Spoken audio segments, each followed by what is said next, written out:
inutile, ça ne fait rien. Yagolemba. Papa, le monde te regarde et le Congo te regarde. Qu'est-ce que tu vas faire? Est-ce que nous attendons à un Maduro 2? Ngana kotia songi songi. Kutu ba question ne fona komango nga mo. Ota na lobi na matoi pete okota malamu te. Nazo komela ye. Ariana, just to remind you, sister. Pem, pem, pem, pem. Good friend of mine, these are the questions I sent to you. Je vais remettre ces questions sur l'écrit. Cette semaine, les bonnes choses arrivent. Soyez calme. J'aimerais d'ailleurs que quand il posera les questions, que ce soit que c'est ça le moment que Melania Trump était fâchée contre Donald Trump. Et Donald Trump, ils arrivent à Kosilika, qui ne sont pas entendus. Maintenant, quand ils sortent de la Maison Blanche, parce que c'est comme ça, moi, quand je parle, Dieu exécute parce que je suis un enfant de Dieu. Quand vous vivez dans le plan de Dieu, ce que vous dites, ça se synchronise avec votre Dieu. Soyez calme. Akomimaka na Maison Blanche na kanda ya Melania Trump po bayokani te. Tango azobima libanda boyi, mbala moko aya na bimi kotoyo. Vice President po Donald Trump alingaka aya na mingi. Naibisi bongo, je sais que ton ami là t'aime beaucoup. C'est qui? Maintenant, quand il va sortir, et puis la dame arrive, c'est Esther qui arrive. Et il va commencer à demander au roi. Toi, tu nous as dit. Maintenant, dis-nous alors, le gars a dit qu'il a refusé. Vous ne savez pas que ce que Kagame fait des fois dans la Kitoko Makassi, qu'il avait envoyé d'aller sur Jeune Afrique pour dire ce qu'il a dit là. Quand on vous dit que les gens sont conduits par les esprits, les mêmes esprits reviennent. Il n'y a rien de nouveau sur la terre. Ce qui était arrivé va arriver. Papa, Bogomo Nabino Moko. Et puis moi, je les encourage que Bango Balobakak. Ce sont leurs paroles là qu'on va aller déposer à la Maison Blanche. Leurs paroles vont backfire. Vous allez entendre Boulos va encore dire que nous avons entendu ce qu'il a dit qu'il a refusé de quitter. C'est bien pour nous, non? Parce que côté déjà Iran, dans mon équipe Mikolo, c'est déjà bon. Les Américains batindi bateau na bango balobi que mutota moko ko les ressources na canal wana te. Ceux qui ont leki na canal au futaki mbongo na Iran, ba oboya biloko wana. Balingi suko bazwa en prise ya canal papa. Eh, moi je crois que quand tu es puissant au monde, tu peux prendre l'emprise. Hein. C'est ton petit frère. L'Iran, c'est le petit frère des États-Unis. Un petit frère, il y a Moussika. Ce qui a yoka gâté. Pourquoi peut-être mbata? Tu n'as pas comprendre que ça moi na muke na ça fait le côté. Eh, c'est bon. Maintenant tant que bazo contrôler babo rwana et que bazo ngona contrôle et puis qu'il gagne le pétrole qu'il voulait voler. Maintenant ça sera maintenant de yanko bazu yango. Yo yoko mata okiti, au le but ce que tu veux dire ça ne veut rien dire. Bango bazaka na makasi. Biso tozana bango po bango balingi pe biso. Eh, balingi biso ya intérêt, biso pe tolingi bango ya intérêt. Mais ngai izande songi songi. Ngai lelo na kolala te na kobenga so ariana lelo. My friend, how are you doing? I'm doing good. How's everything? Tango répond on a, but I have another question. Do you know what I told you? Let me just put it on writing. Je lui envoie. Tozana bino. Parce que chaque semaine, le président américain sort toujours même une ou deux fois na pelouse wana pour poser des questions. Ya kozala kaka wana. Tokomona. Tokomona kaka moto makasi soki eza Donald Trump soki eza Kagame. Tokomona biso tozo suka na Kagame. Oyebi boro na lingi na Congo ekoma eza boy. Tu sais au Congo eloko moko na lingi et puis mikolo na Monique Kiseke na komi na boro wana nde oya koloba na discours azo sala prochainement. Okoki kokima mais okoki komi bomba te. Aux États-Unis, on dit ça. You can run, but you can't hide. Papa, aux États-Unis, c'est la bon souka. You can run. Les Américains savent que tu peux fuir. Hein. Tu peux faire un accident, tu fuis. Tu peux tuer quelqu'un, tu fuis. Ils savent que non. Tu peux fuir, mais tu ne peux pas te cacher. Ndebore comme na Congo. Tu peux aller tuer nos mamans, violer, faire tout. Tu peux être avec Kagame, tu fais la cachette, tu te caches, tu fais tout ça, oh, soudanisation. Mais Kagame et Hippolyte Kanambe, je peux vous dire qui c'est que Dieu vous le dira. Que vous pouvez tout faire, vous pouvez fuir, mentir, se cacher, mais vous ne pouvez pas vous cacher.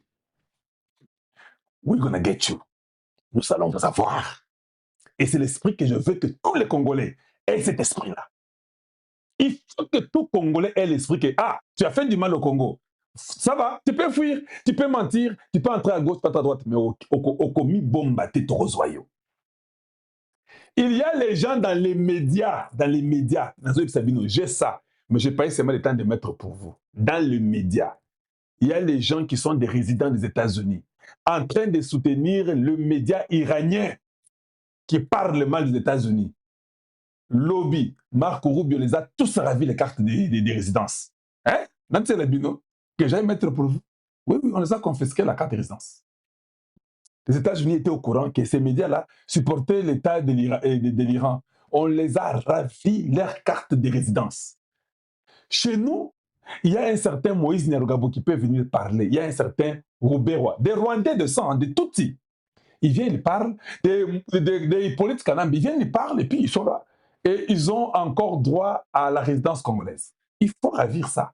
Il faut déjà que la Cour constitutionnelle puisse dire que telle personne d'origine rwandaise qui était au Congo, comme il soutient les ennemis, nous avons retiré la résidence congolaise. Telle personne, il s'appelle Moïse Katumbi, et parce qu'il a soutenu la rébellion, il a été aux États-Unis en train de demander que les États-Unis ne viennent pas investir au Congo, qu'il n'y a pas de minerais au Congo. Ce sont des démons, des étrangers qui viennent chez vous avec une résidence et ils parlent contre vous. Kamoun devait directement rejeter son nationalité de Moïse Katumbi. Aux États-Unis, Nakamaki, lobby, j'ai vu ça. Parce que moi, je n'aime pas trop parler sans preuve. Vous passez seulement mon temps. Les Alinango, bon de Magaka. Il faut seulement croire. Parce que quand je vous dis ça, il faut seulement croire. Vous prenez seulement mon temps. On doit aller au truc là que nous avons ici, que nous pensons être importantes pour montrer aux gens. Perdez mon temps. Le secrétaire Rubio révoque les cartes vertes des ressortissants étrangers liés à un propagandiste notoire du régime iranien. Ah, bon, je vais vous montrer seulement, mais je dois faire ça autrement pour que vous puissiez voir. Je sais qu'il y en a, mais bon, il faut déjà commencer à me faire confiance. Quand je viens, je parle là. Vous laissez-moi seulement parler du début à la fin. Croyez seulement à ce que je vous dis parce que je ne vois pas l'importance que je peux venir pour vous mentir. Non, vous mentir, pourquoi? Je n'ai jamais menti depuis que je suis avec vous. Comment cette fois-ci, c'est aujourd'hui que je vais vous mentir? Non. Les gens qui soutenaient un Iranien qui était Bengani Balobi, allez, Sili, fini. Allez, leur carte, ravi. Vous jouez, hein? Je vais mettre pour vous. Regardez. Est-ce que vous êtes en mesure de voir ça? Je ne sais pas si vous voyez ça ou pas. Voyons un peu voir. Voilà, je crois que vous allez voir ça. C'est bon, c'est bon. C'est là. Regardez, ça est là. Qu'est-ce qu'on dit là-bas? Je peux faire ça pour vous que vous puissiez lire. Vous voyez que les Américains ne sont pas les gens qui sont en train de rêver, faire passer le temps. Non, non. Les secrétaires Rubio révoquent les cartes vertes des ressortissants étrangers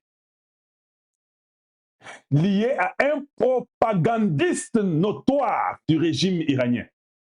Allez, toutes ces cartes-là, toutes les cartes ravies, révoquées. Bomoni, si chez nous au Congo, aïe, aïe, aïe, Kalonjiwa Mulumba, nous t'avons donné l'immigration. Hey! Je vous dis, hein, les gens vont regretter parce que je ne vais pas vous donner une minute. Vous avez déjà pris beaucoup d'années au Congo, je ne vous donnerai pas une minute. Je vais ravir, je vais révoquer vos nationalités, je vais révoquer vos résidences. Un étranger ne peut pas être dans les camps de l'ennemi, se battre contre le Congo démocratique. Jamais! Au Meki, na Longo surtout. Même quand il serait dit, mais Kalonji, pourquoi tu as fait ça, Excellence? C'est le travail que vous m'avez donné. Je suis en train seulement de faire ce que vous m'avez dit de faire. Parce qu'en me nommant à l'immigration, j'ai compris que vous avez dit Kalonji arrange l'immigration. C'est ça, me nommer à l'immigration.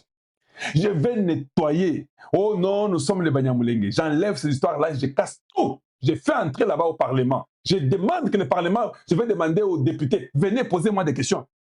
Pour que je passe là-bas, que je leur dise que non.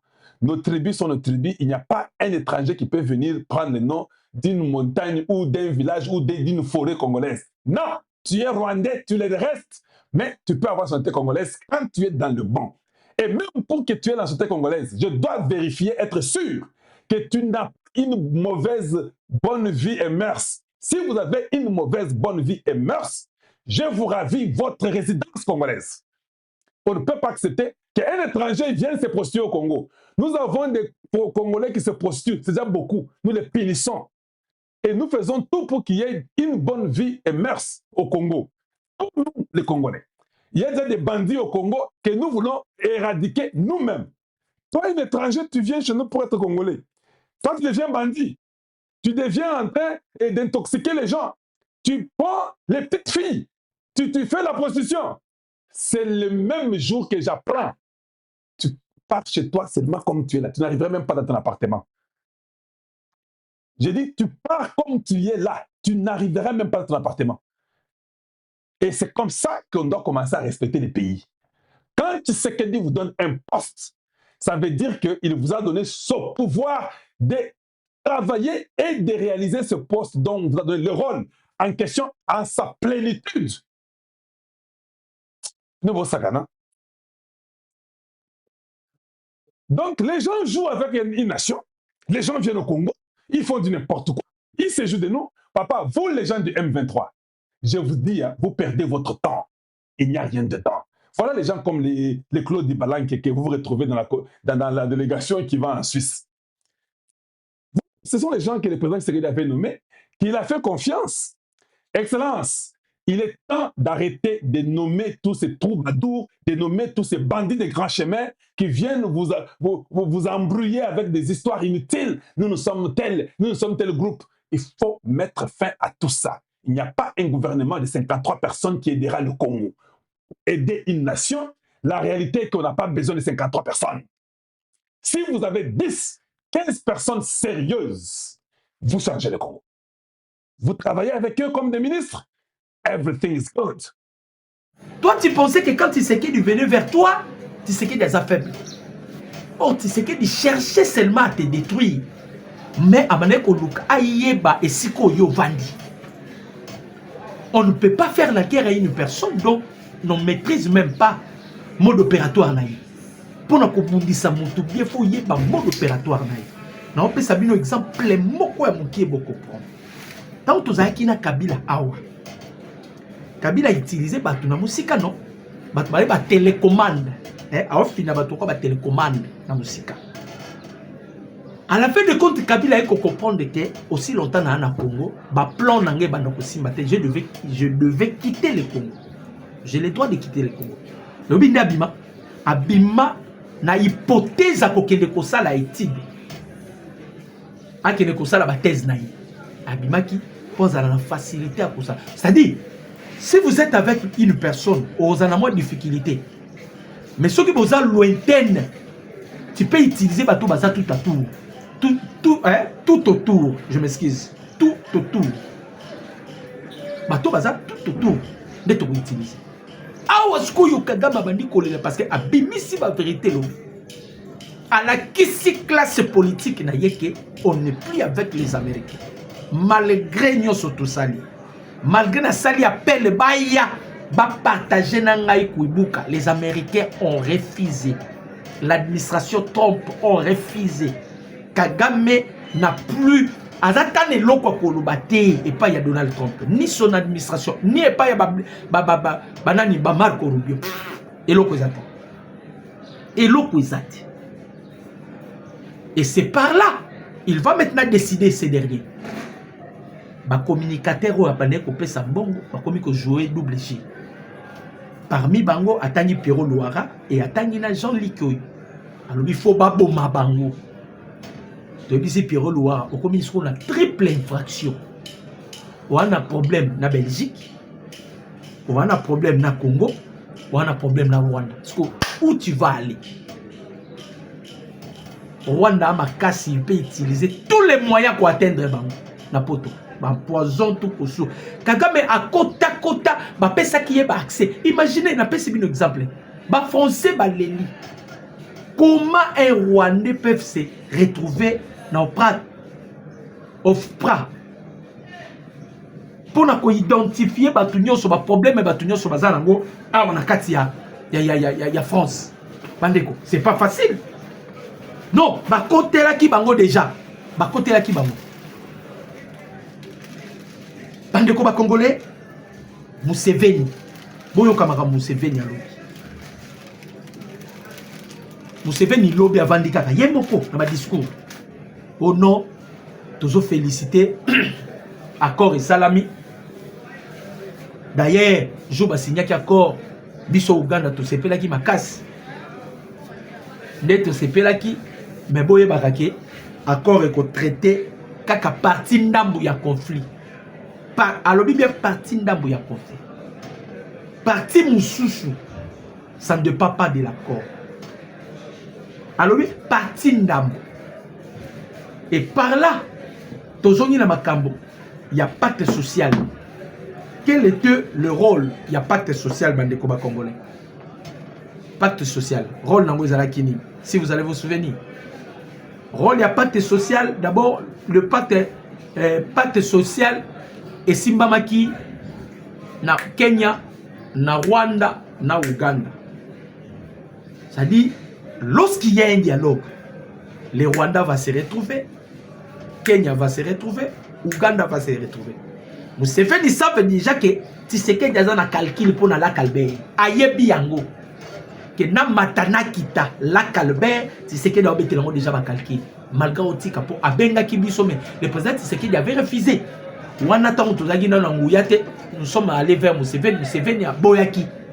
Si quand tu jouis les gens Ngouya, Ngouya tu jouis, n'est qu'à te réceptionner ba migrants bandeko. Coup fatal. Na webi sabino bombe à retardement. Bombe à retardement. La fois n'est qu'à te récupérer en bombe à retardement.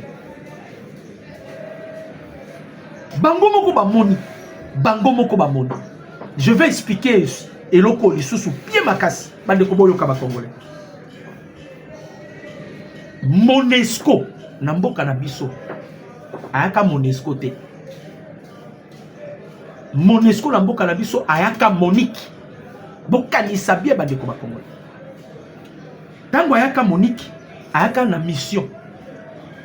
Mission ezalaki métier ya paix. Monique, métier ya paix.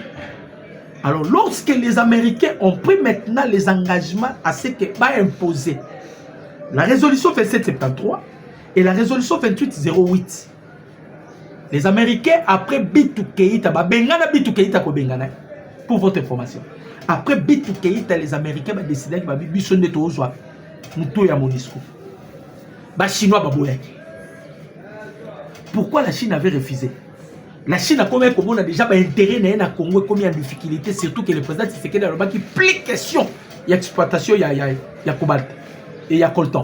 Plus question à bloquer du bambou. Chine pas combien qu'on bloquer sur la placement.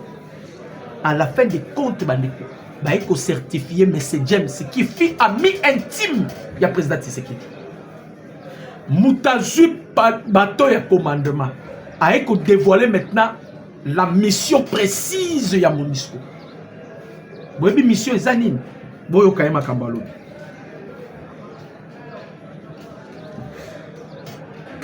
Après Bitou Keïta, les nouveaux secrétaires spéciaux, les nouveaux représentants spéciaux du secrétaire général de l'ONU en RDC, James Swan, prend ses fonctions. Son mandat serait renforcé par des opérations offensives ciblées. Par des opérations offensives ciblées. Le suivi du cessez-le-feu et l'exercice de pression sur les troupes armées. Balobi bien, opérations offensives ciblées. Boye Bakayango, les M23, les R2, les Turanero, Bazaba groupe armé. Groupe armé, Baza illégal dans la République démocratique du Congo. Batumoko Batuni Balobi, mais pourquoi tous autres Kennedy Soussou na Suisse? La réponse est celle-ci pour la loba qui n'a qu'à répondre. Batouaben Arabiso Batuna Arabiso. Tous autres Kennedy na Souci pour Nanini. On me dit Bakamozala qui n'a doa. Hein? Les Bakatariens Basokoli Maboko. Mabouaki. Loko la Makwazana Kou. Babendi Yango na Suisse. Mais si on peut parler avec les M23, to solo la bango parce que to ko posséder na programme ya PDD RCS. Même si on peut procéder à la conopse des opérations, il faut qu'il y ait des pourparlers. Bah pour parler, on a dit qu'on permettre il faut démobiliser bino, désarmer bino, cantonner bino. Et ça, ça ne se tiendra pas parce que c'est M. James ici, il était clair dans ma parole. James Alobi, ma mission, la mission qui m'a été conférée, et ça, opération offensive. Hein? Offensive ciblée. C'est une mission qui vient de m'être conférée. Donc, nous avons une opération. Donc, protéger notre population. Et nous allons maintenant anéantir le groupe armé. Bopo, ça n'a pas été trop à l'obaki. Alors, lui, on a besoin de mon Congo na kimia. Ndeko muso akoyi koloba nanga bi papa trop par lobby mais Paul Kagame na bi sibino Kagame akotaki Congo mobimba il faut to lobaka soloti Kagame akotaki Congo mobimba il était partout bandeko ba Congo na ba institution na ba établissement public Kagame était partout comme Kagame il vient de perdre les radars même de notre armée. Parce que Kagame contrôlait l'armée sous la bénédiction de Franck Itumba et de ses pauvres faux pasteurs Oyo et Nani Christian Chiwe. Bango ne ko permettre Kagame ayeba maimazali ko sanama namboka na biso. Mais Kagame maintenant il n'a plus contrôle. Même ba Museveni ba na contrôle ya armée. To Robert ali sur le massiste. Non, bête à ma 6, beau candidat, tout ça, les barons à ma 6. Si l'armée est infiltrée, ce qui dépasse mon entendement à moi, ce qui dépasse aussi votre entendement, Binoba Congolais, c'est ça que pendant que les Congo, notre armée, est infiltrée, les Rwandais sont incapables de Kabola Congo. On était d'abord. Infiltration. Ils étaient incapables de Yakokabolo. Si on a réussi au moins 80% ou 70%, donc on réussir déjà à écarter. Vous ne voyez pas que toi, tu as un bateau dans ma bouche. Toi,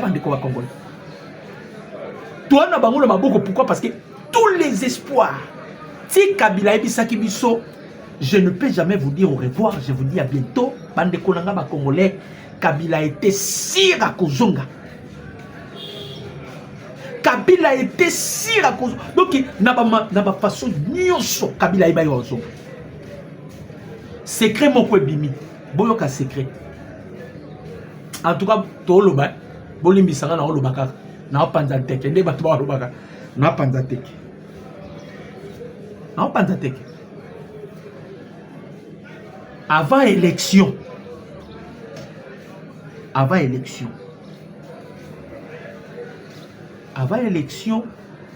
Kabila, Kagame, Museveni, Mazalaki na Kigali. Avant élection. Ah déjà que Kabila a koutani déjà na président Tshisekedi a solo linaï. A solo li titi sili. Kabila ke na nini na Kigali. Il est allé donner le compte rendu. Kabila n'a jamais dirigé ce pays. Kabila n'a jamais dirigé ce pays. Atikala ko diriger en côté. En tout cas, pour la santé, ça va. Tala courant est résolu. Pour la santé, ça va. Dieu m'a fait grâce. Dieu m'a fait grâce, ça va. Pour résumer. En tout cas, santé pena malam. Et là, je remercie maman nanga Jeanne Mundi, Mokomo. Santé, ça va. Na papa nanga Mboya Paul. Na Véron Mawel. Santé normale. Kabila qui kopé sa compte rendu pas ya Kagame. Pas qui kopé sa compte rendu. Compte rendu pas qui pèse ni. Kabila lobby, je vais déjà de parler avec Tshisekedi. La solo linaï déjà. Parce que la fête a été organisée par Kabila. Bon, Mikolo vous comprendre les termes utilisés. La fête a été organisée par Kabila. bozala mikolo, bozala penza politique. Bozala na sete, bozala politique. Bon matenanga karaba j'aime. Comme la fête a été organisée par Kabila, Kabila devait faire tout ce qu'il veut. N'a pas invité là. Parce que c'est lui qui a organisé la fête. Il invite la personne, Mouton Nyo Soalingi ko invité à inviter. Kable Nyo so repé sa yo, Orobo ya to comprendre. Mais problème c'est quoi ezali? Ezala batu ba démarquaki. Le coup là Museveni déjà Kagame baloba oh non non, on ne peut jamais donner ses pouvoirs à n'importe qui. Faut to pesa mutu moko boye, auto za na facilité à manipuler. Donc, le président Tshisekedi devait maintenant se convertir comme quelqu'un qui ne maîtrise absolument rien. Pose à la manipuler. Kabila a dit, on a déjà traité le problème. Ces messieurs-là, tout ce qu'il a pouvoir. Ils ont un pouvoir absolu. C'est ça.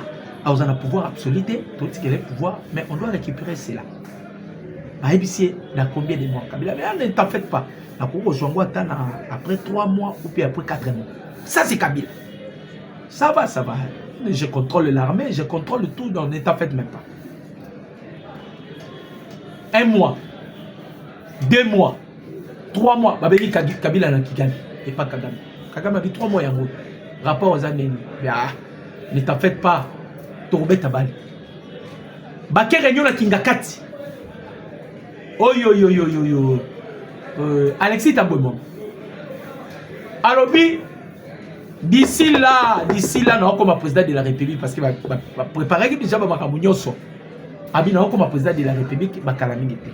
Mais sur la table, bakei, Nelo yo, Kagame est contre Kabila. A gagné la Kabila makas. Tu peux monnaie Kagame bimi. Alors dit que Kabila a une liaison, je m'excuse, a une liaison avec M23 et Zakanda.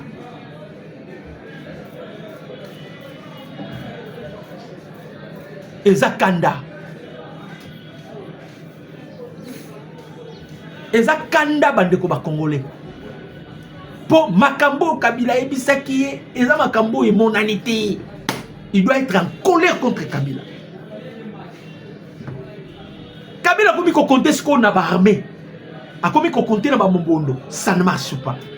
Akende gauche et simbité, azonga droite et simbité, akende boy et simbité, azonga boy et simbité. Ah on a zoé bisabino azo sala tour Kabila azo sala tour azalaki na Congo Brazzaville, akendaki na Zambie, akena na Ochowele, akei na Soudan et pas ya Savaki, il tourne tout autour. Akende boy mabe azonga boy mabe makambo sur le terrain ici bébé. Option ya ba américain contre Kagame. Option ya ba américain contre Kagame. Bato bazoya ko sala option wana eza ba migrer au moni bakomi kolela déjà. Ils savent lokola Kagame banda ko bata masima ba migrer. Bisopé, même style, même mode opératoire. Même style, même mode opératoire. To bata misima. Bato oya osala yango moni Olivier déjà bandi kolela. Abandi kolela déjà lobi bato wana ce sont des FDLR. Tombé tana nous ma solo ya masisi FRDC. Aïe aïe aïe aïe. Bandeko ba congolais. Depuis Tokanga Biamunda Tumba. Bino remarquez, depuis Tokanga Tumba Biamunda. Depuis Tokanga Christian Chiwewe. Ma solo na Est Chanza formule. Laurence Kanyuki lobi na 16h à Lili. Tweet na ye yango. Laurence Kanyuk. Bomo nyango. Kanyuk. Laurence Kanyuk. Tweet na ye yango. Aleli nini lobi. C'est mercredi 8 avril 2026. C'était à 16h.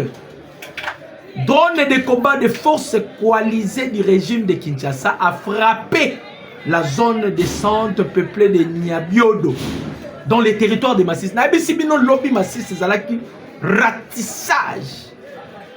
À quelques jours de l'ouverture de nouveaux ronds du processus de paix de Doha, cette attaque a causé d'importants dégâts matériels, détruit plusieurs habitations civiles et plongé de nombreuses familles innocentes dans une profonde détresse.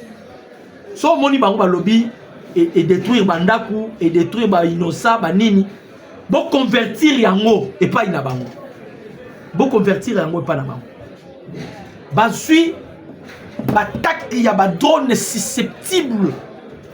Ba drone ya ba américain na masis na nyobiondo. Bandeko. Ba drone mati, imaginez ba drone landa bango tina madusu parce que ba sala ba zone souterraine. Différence habitumba ezala est ezala ndenge nini. Est eza ba colline eza trop na est. Tango boyo kaka ba montagne si plomba ba colline ya ndumba, ba colline ya donc trop de collines. Alors, so zo bundana adversaire bato bazwaka contrôle ya ba colline ne bazalaka na avantage parce que wana ngomba omona muto bundane na sebi. Alors ba Rwanda basalaka nini? Soki bazwi ba contrôle ya ba colline basalaka ba zone souterraine. Ba zone souterraine eza na se ya ba colline. Sko so basali ba zone souterraine, soki ba drone mati ezo beta. Bango ba kotaka na ba zone souterraine. So ba kota ba zone souterraine ba batami. Omona drone beti. Omona le fait de compte mutu pas profiter. Ba bimi na bango na ba zone souterraine wa. Eza tactique ba Rwanda bazalaka na. Mais ce qui est plus grave, ba drone et mati. Nous avons téléchargé ba drone wana to inutile à bomba to bana kombo. Pour boyoka bango le soute bazar. Soro qui drone et mati beti, c'est Eric Prince. Ya black water. To lo baramuta batami alikio na maye. Peut-être ce qu'il a pas là pour le black. Les gens pensent que le black water n'est pas là. Ils sont là. Ils sont là. Ce qui drone mati, soit Moutuya, il y a droniste, il y a équipe Eric Prince. Ma drone mati, ce qu'on va côté qui n'a pas zone souterraine. Hein? Tant ma drone mati, bah dit que bêta dans ma zone souterraine. Diou! Bon! Diou! Bon! On a réussi na Nyobiondo wana ko détruire bastion na bango basala. Donc bato ba no sandeni. Bisika nyoso banaye koza so bazuika mboka basali quartier général. Bazuika mboka basali quartier général. Bazuika mboka basali quartier général. Ils avaient plusieurs bastions. Plusieurs bunkers. Maintenant pour les affaiblir, faut na robeta mutu bien. Faut banano ko botolé loko ezadi et loko ezo permettre ya se défendre, non? Et loko ezo permettre ba se défendre des années. Ce n'est pas des armes. On a pris maintenant l'option. Option à liboso le président Tshisekedi a vanda qui va bato yo ba se ressourcer parce que ba na ba contrôle ya ba mine. To ba na ko détruire no ba mine o ezo pesa bangombo. To BBC. Sko to kena manduki. Ba basiona tant to détruire ka ba basiona. To côté ba osko to bandi ko frapper. De boyoki kanyoki a deli. Auto bomi population. La so tuni ba on la ki sa biso population bomi. Au moins la population exacte. Bon là, la ki sa biso population. Population exacte. Kanyoki on lobi ki ba bomi population. La ki sa population. Population exacte. Aleli dopi. Nega Paul Kagame la ki dimanche à Pâques. Nenge Kanyuka le lobby na 16 heures. Sko kolela na bango et ils pensent que nega le liwana la communauté internationale a dit papa livre nanakoma akoma nga pona bisoté akoma rapo eba que un jour ezongi la bino omerta on nanakoma bien l'Holocauste au Congo et l'omerta de la communauté internationale. Bazo bomba ba congolais, mais la loi du silence règne dans la bouche de Mindé. Aujourd'hui, c'est le Rwanda, la loi du silence. tokosilisa bino na este tosilisa bino na este wana. Oh papa tobeti bango na kimia nyonso, na kimia nyonso. Donc oh communauté internationale bokangi miso. Boyebi combien de fois communauté internationale ekanga miso pona makambo na biso? Bakoboma ba Congolais bo communauté internationale. On en a comment l'Holocauste pour l'année. Mais on a Charlonana a vu l'injustice qui régnait au Congo. Le Congo paye. Un ambassadeur américain tel parle dit que cette fois-ci le Congo a le droit de se défendre. Ça est une légitime défense. Nenge batuni a Nani Paul Kagame. Pourquoi tu as tué Abiyarimana? Kagame a dit clairement, je me suis défendu. Yangoyo, on a demandé à Kagame. Kagame a demandé pourquoi il avait tué Abiyarimana. J'ai le droit de me défendre. L'interview de la BBC faisait suite à une enquête menée en 2006 par le justice français Jean-Luc Bourrière, qui avait conclu que Paul Kagame et des hauts responsables du FPR étaient responsables de l'attaque au missile qui avait abattu l'avion du président Abiyarimana. Cette enquête avait entraîné des mandats d'arrêt internationaux et des appels à ce que Kagame soit traduit en justice par la communauté internationale. Kagame a yebike et loko ezalaka sur la table. Un de ces 4 matins bakola Moussaye, il sera juste. Sora koufité, soit américain va bomiete. Ou bien soki biso to bomiete.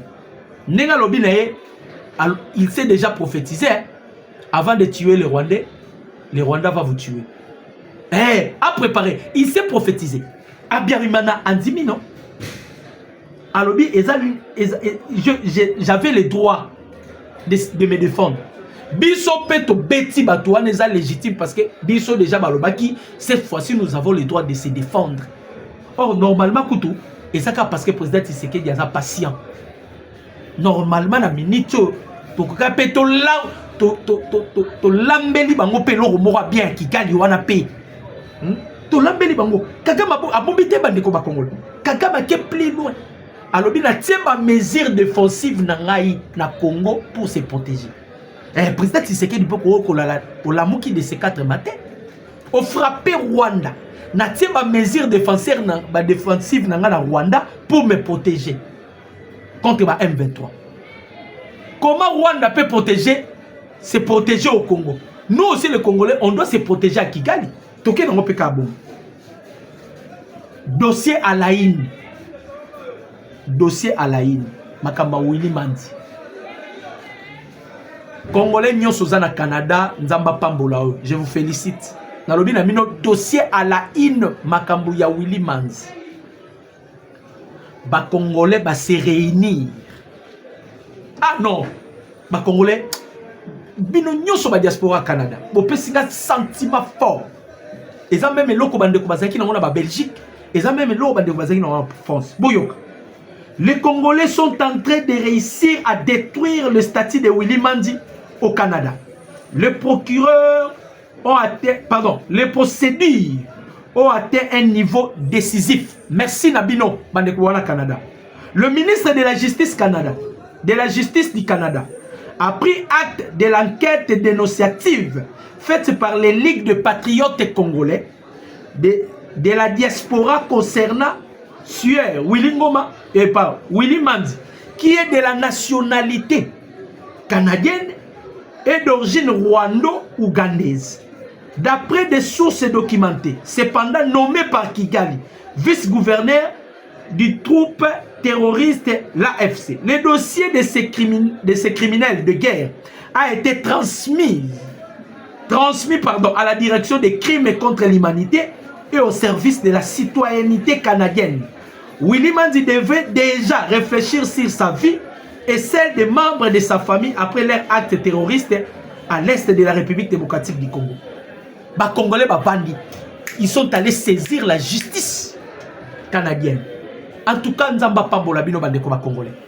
Bakei normalement mboka lokola Canada et qu'on permettre un citoyen canadien azala à connivence azala de mèche avec les rebelles. Mais Willy Manzi, il a quitté Canada, a laissé sa famille là-bas pour avoir comme vice-gouverneur Yacine Kivu. À cause de Willy Manzi, de Baboma Palou, quoi. Oui, Baboma. À cause de Willy Manzi, de Baboma Palou. Na minitoyo, ne na webi sabino na minitoyo. Bitumbeza entre Batutsi na Bakatange, na M23. Yamakasi. Oyo Bakatange bakosa na minitoyo, ba M23 ba amukie. Boko linga pe boule masolo pe sili. Est-ce que na lobi mabe? Boko linga pe boule masolo pe sili. Comme ça bino loko bozaina ba M23. Tu retraité bino ndenge mona ba M23 te mais to libisa bino mais bozana ba prison. Parce que vous avez déjà accepté de trahir les Congo. Mais vous pouvez traiter. Donc Willy Manzawa devant le marteau et la Kim, soit tu restes rwandais terroriste. Or Makambo déjà ils ont là qui ça déjà avec l'entrée déjà ya Muto yo ya Monisco yo. M23 ba ali sous na longue vite. To beta na bino masolo ya solo. Ba ali sous na longue vite. Pas na longue vite.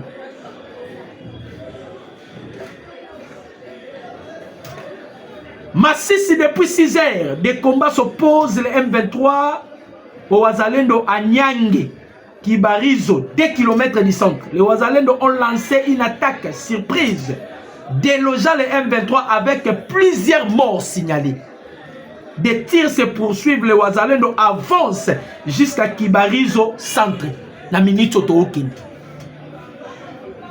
Tookini. De l'autre côté, plusieurs affrontements sont signalés sur différents fronts dans les territoires de Kabare, Kaleye et Walungu. En violation du cessez-le-feu, les éléments du M23 ont ouvert le feu sur plusieurs positions de Wazalendo avec des renforts venant du Rwanda. Quelques dizaines de civils ont déjà perdu la vie. Ces situations entraînent le déplacement massif dans la population, ce qui accentue davantage la crise humanitaire dans la région. De l'autre côté, Bangopé, Balansaki, on a plusieurs. Donc, awa, on est Congolais de père et de mère. La famille Dr News. Vous avez dit que Makambo Herman Cohen a l'obak Zaya solo. Qu'est-ce que Herman Cohen avait dit? Herman Cohen a l'obak Kagame et Tshisekedi étape ya dialogue ici et leki. Les Rwandais pour que ba yoka. Les Rwandais pour que ba tika. Il faut la guerre. Et c'est ce qui se prépare. C'est ce qui s'est fait. Batu wana poto yoka na bango, il faut pena opesi mboa boyi. C'est-à-dire guerre ya makasi.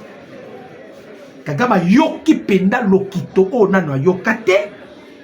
Ayoki makambo nano yokate. Et ça permettrait à ces derniers ici de respecter les Congo. Tobombi makambo ya ba migrants wana bazoya. J'espère que nalobaki on mwanini. Bolandaka makambo Olivier Aoutukoloba. Makambo Olivier Lobi, c'est ça la réponse. Oui, parce que pourquoi même Kaya Kabila baobanga ba migrants? Et pourquoi même quand Kabila baobanga migrants? Et pourquoi quand les Kamba migrants voyaient les lots? Est-ce que et qu'on a la armée mon côté? Et qu'on a la loko mon côté? Au Parlement adopté à mon alombango na vrila bazoya. Mais écoute ici trouble na kigali pour na nini? Non. Kagame eko comprendre nenga yebisi batu na ye na sumu kité. J'ai tout fait mais les Américains ont mort abandonné. Alors bien la servir bango na nyos. Kagame l'a dit. Je l'ai servi loyalement. Yango na bana ko yebisa biso. Bitumbo toza na ngona Kagame. Eza bitumali panangu bati. Bon kanisa te ne président Tshisekedi abandonné ko sala ba voyage, abandonné ko kele chaque jour abandonné ko simba. Ça a pris du temps. Ko lâcher Kagame kaka boye pas américain, eza mais ça faire terre. Eza mais ça faire terre. Bino mo monite. malgré Zofinga bango, mais il y a certains Américains qui continuent de les protéger. Nana mutumo quoi, allez là Kagame fort, Titor si c'est Titor. N'est pas raté soit un sénateur, soit un anani, soit une Titor. Mais ce sont des gens influents. À défendre Kagame sombre. Na bonde la Ranzambe Titor wana, batinda ya ata na Iran, batinda ata mwana ne na Iran, ezo ata mwana, lisasi ezo ata mwana na Iran. Donc, ils ont qui facilité. Mais on a quand même réussi pour lobby Kagame Lilaki. Na habité. Ceux qui ont qui testament azotique la Rwandais. A ABC Bango. Na sengi ba pardon na salignon sur l'Américain babou. Ça c'est Kagame qui les a dit. Na sali tout. Les Américains ont refusé catégoriquement. Je ne peux rien faire. C'est Kagame qui l'a dit. Ah, Batindi, Olivier Ndoringero, Bangu, Ake Rokuta Nama Richal, Idriss Déby. Pour la Nini, soutien, il y a Nani Louise Mouchiki. Kagame Alobi, c'est que d'abord Tolinga Nyoso, mais on permet de Tabotolanga OIF. Soit Botolinga OIF, c'est comme Maramoussous. Azobo Sanake, toujours Zoyango. Nzamba Pambola Bino, Batunyo Sobolanda Kina. C'était vraiment avec plaisir. Tout sur le Rabino, tout bête à ma solobo et Bamakambozo, les Kalambo Kalabino. Et là, très important. Nzamba Pambola Bino, Abongisi la Bino journée. Tout le monde a un Bino de sous la deuxième numéro. On a tout Alain Moloto et vous serez richement bénis. Que Dieu bénisse la RDC. Que Dieu bénisse le président de la République démocratique du Congo, Félix Antoine Tshisekedi Tshilombo. Et que Dieu bénisse nos forces, les FARDC, les Ouazalendo, Zambé, Koubenisha. Merci.